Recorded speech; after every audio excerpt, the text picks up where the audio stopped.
আসসালামু আলাইকুম গাইস। রান্না করব মুরগি, মানে এলাচ 3টা লং, 5টা এলাচ, দারচিনি। 1 মিনিট ভাজে নেব। 1 মিনিটের মতো ভাজে নিয়েছি। 1 মিনিট পেঁয়াজ দেবো, কারণ আমি পেঁয়াজ বাটা দেবো, ওই জন্য পেঁয়াজটা কম দিলাম।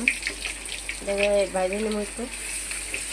আমার পেঁয়াজটা ভাজা শেষ, আমি একটু পেঁয়াজ বাটা দেবো।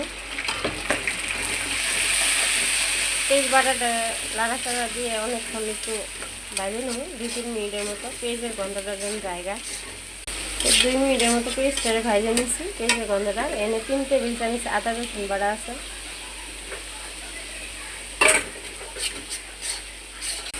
2 মিনিটের মধ্যে আদা রসুন বাটা ভাজে নিচ্ছি।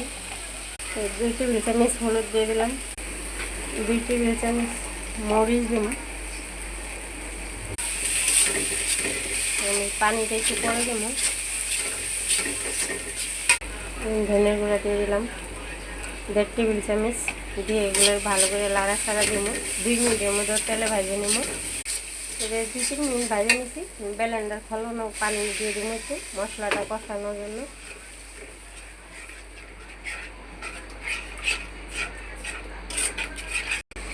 স্বাদ মতো লবণ দিয়ে দেবো, দিয়ে লাড়া দেবো।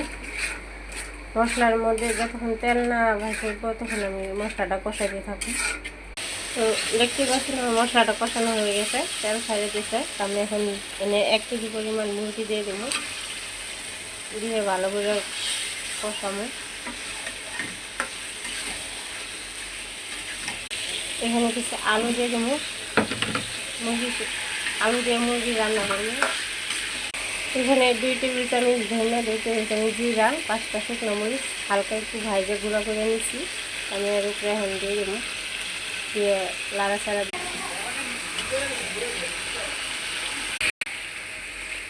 তো আমি এখনও কষানোর জন্য পানি দিইনি, আর জাল একটু মিডিয়াম মাঝে রেখে এভাবে কষাইতেছি। এনে 2টা টমেটো পেস্ট করা আছে, ব্লেন্ডার আমি করে নিচ্ছি। তো এটা দিয়ে কষাবো 5 মিনিটের মতো।